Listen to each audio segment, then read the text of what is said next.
Finally এখন আমরা বাড়ি যাচ্ছি। বৃষ্টির ওয়েদারটা কমেছে, এখন রোদ্দুর উঠছে। ফাইনালি রোদ্দুর উঠছে, এখন ভালো লাগছে। সকালে যদি এরকম থাকতো তাও একটা কাজের কাজ হতো।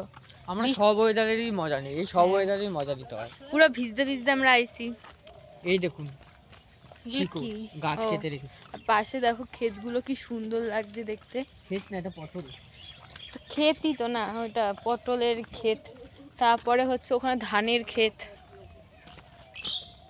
কি রোদ! এখানে সজনে ফুলের গাছ। হ্যাঁ, এখানে সজনে ফুল আছে। রোদের জন্য বেশি যেন কালো হচ্ছে।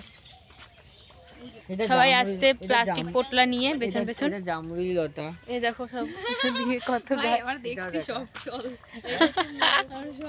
অনন্যা ব্লগ করতে, অনন্যার বলা। হ্যাঁ, সবাই চেনে। ওই যে একটা মুরগি, এই মুরগির গলাটা দেখ, সিরিয়াসলি গলাটা দেখ, সরুটা।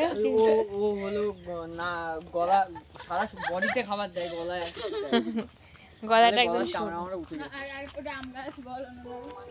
রাস্তাটা একদম ফোন করছে, চাঁদে হাত। হ্যাঁ, হ্যালো, ফোন এসে গেছে আমাদের।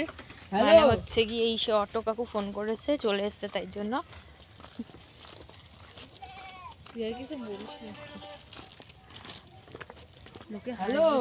চলো তোমাদের সাথে পরে আবার শেয়ার করছি সবকিছু, দেখতে থাকো।